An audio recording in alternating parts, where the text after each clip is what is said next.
ത്രിയേക ദൈവത്തിന് സ്തുതി. നിങ്ങൾക്ക് ഏവർക്കും ക്രിസ്തുവേശുവിൽ എൻ്റെ സ്നേഹവന്ദനം. അഗാപ്പ ആൻഡ് ബ്ലെസ്സിങ്ങിലേക്ക് ഏവർക്കും സ്വാഗതം. നമ്മുടെ ഒരു ദിവസത്തിൽ എത്രത്തോളം സമയം നമ്മൾ ടെൻഷന് വേണ്ടി, ആശങ്കകൾക്ക് വേണ്ടി മാറ്റിവെക്കാറുണ്ട്?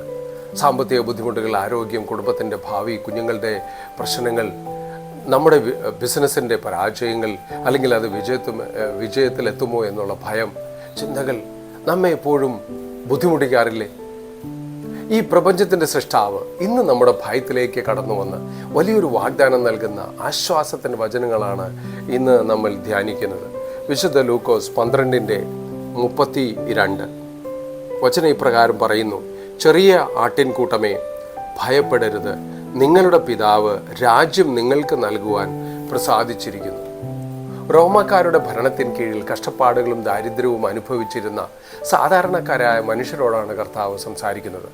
നാളത്തെ ഭക്ഷണത്തെക്കുറിച്ചോ വസ്ത്രത്തെക്കുറിച്ചോ വേവലാതിപ്പെടേണ്ടതില്ല എന്ന് പറഞ്ഞ ശേഷമാണ് അവൻ ഈ വാക്കൽ പറയുന്നത്. വഴി അറിയാതെ നിൽക്കുന്ന ഒരു ചെറിയ ആട്ടിൻകൂട്ടം പോലെയായിരുന്നു അവർ.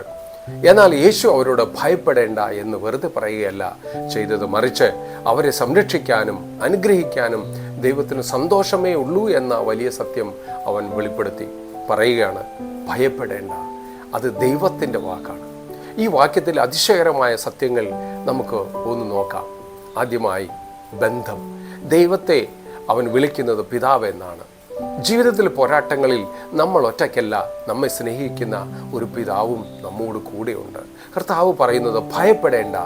അവൻ നമ്മുടെ പ്രശ്നങ്ങൾ ഇല്ലെന്ന് പറയുന്നില്ല. പ്രശ്നങ്ങൾ ഉണ്ടാകും, പ്രതിസന്ധികൾ ഉണ്ടാകും, അനിശ്ചിതത്വങ്ങൾ ഉണ്ടാകും. പക്ഷേ അവയുടെ നടുവിലും ദൈവം നമ്മോടൊപ്പമുണ്ട് എന്നതാണ് കർത്താവിൻ്റെ ഈ സന്ദേശം.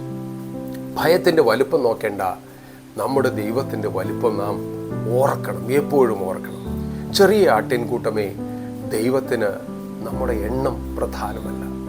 യേശു തൻ്റെ ശിഷ്യന്മാരെ ചെറിയ ആട്ടിൻകൂട്ടം എന്നാണ് വിളിച്ചത്. അവർ ലോകത്തിൻ്റെ കാഴ്ചയിൽ വലിയൊരു കൂട്ടമായിരുന്നില്ല. അവർക്ക് വലിയ അധികാരമോ സമ്പത്തോ ഉണ്ടായിരുന്നില്ല. എന്നാൽ അവർ ദൈവത്തിൻ്റെ കരങ്ങളിൽ ആയിരുന്നു. അതുകൊണ്ട് ഇന്ന് നമുക്ക് തോന്നുന്നുണ്ടെങ്കിൽ ഞാൻ വളരെ ചെറിയ ആളാണ്, എനിക്ക് വലിയ കഴിവുകളൊന്നുമില്ല, എൻ്റെ ജീവിതത്തിന് വലിയ വിലയൊന്നുമില്ല, ഈ വചനം ഓർക്കുക. ദൈവത്തിൻ്റെ കൈകളിൽ ഒരു ചെറിയ മനുഷ്യനും വലിയൊരു ദൗത്യത്തിൻ്റെ ഉപകരണമാകാം. നിങ്ങളുടെ പിതാവിന് രാജ്യം നിങ്ങൾക്ക് തരുവാൻ പ്രസാദമായിരിക്കുന്നു എന്നാണ് അടുത്ത വചനം. ഈ വചനത്തിലെ ഏറ്റവും മനോഹരമായ ഭാഗങ്ങളിൽ ഒന്നാണിത്. അവൻ്റെ വാഗ്ദാനം സ്വർഗരാജ്യം. ഈ ലോകത്തിൽ വേറെ ആരും സ്വർഗരാജ്യം വാഗ്ദാനം ചെയ്തിട്ടില്ല, ചെയ്യുകയുമില്ല. ദൈനംദിന ആവശ്യങ്ങളെക്കുറിച്ച് നമ്മൾ വിഷമിക്കുമ്പോൾ അവൻ നമുക്ക് നൽകുന്ന ശാശ്വതമായ സമാധാനവും നിത്യരാജ്യത്വവുമാണ്. ആർക്കാണ് ഇത് ലഭിക്കുക? കർത്താവിനോട് ചേർന്ന് തൻ്റെ ശിഷ്യന്മാരായി ജീവിക്കുന്നവർക്ക് കർത്താവ് ദാനമായി സ്വർഗരാജ്യം ദാനം നൽകുന്നു. ഭയത്തിന് പകരം വിശ്വാസം തിരഞ്ഞെടുക്കുക.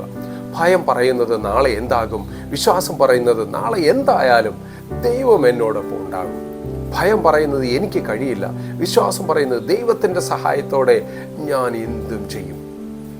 ഭയം നമ്മുടെ കാഴ്ച പരിമിതപ്പെടുത്തും, വിശ്വാസം ദൈവത്തെങ്കിലേക്ക് നമ്മുടെ കണ്ണുകൾ ഉയർത്തും. ഇന്ന് നമ്മുടെ ജീവിതത്തിൽ എന്തെങ്കിലും വലിയ പ്രശ്നങ്ങളുണ്ടെങ്കിൽ അതിനെക്കുറിച്ച് ചിന്തിക്കണം. പക്ഷേ അതിനെക്കുറിച്ച് ഭയന്ന് തകർന്ന് തളരരുത്. പ്രാർത്ഥിക്കുക, ദൈവത്തിൽ ആശ്രയിക്കുക. അപ്പോൾ ദൈവം കൃത്യമായി എല്ലാം നടത്തിത്തരും. ഭയപ്പെടേണ്ട, നമ്മൾ ഒറ്റയ്ക്കല്ല. നമ്മുടെ സ്വർഗീയ പിതാവ് നമ്മെ അറിയുന്നു, നമ്മുടെ ആവശ്യങ്ങൾ അവൻ അറിയുന്നു, നമ്മുടെ കണ്ണുനീർ അവൻ കാണും. നമ്മുടെ ഭാവിയും അവൻ്റെ കൈകളിൽ മാത്രമാണ്. അതുകൊണ്ട് ഇന്ന് ഭയത്തിന് പകരം വിശ്വാസം തിരഞ്ഞെടുക്കാം, ആശങ്കയ്ക്ക് പകരം പ്രാർത്ഥന തിരഞ്ഞെടുക്കാം, നിരാശയ്ക്ക് പകരം പ്രത്യാശ തിരഞ്ഞെടുക്കാം. നമ്മുടെ ശക്തിയിൽ മാത്രം ആശ്രയിക്കാതെ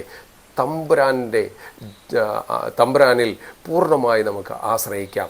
കർത്താവ് നമ്മുടെ ഭയങ്ങളെ വിശ്വാസമായി മാറ്റുകയും നമ്മുടെ ആശങ്കകൾക്ക് സമാധാനം നൽകുകയും നമ്മുടെ ജീവിതം തൻ്റെ ഉദ്ദേശത്തിനായി ഉപയോഗിക്കുകയും ചെയ്യട്ടെ. ആമേൻ.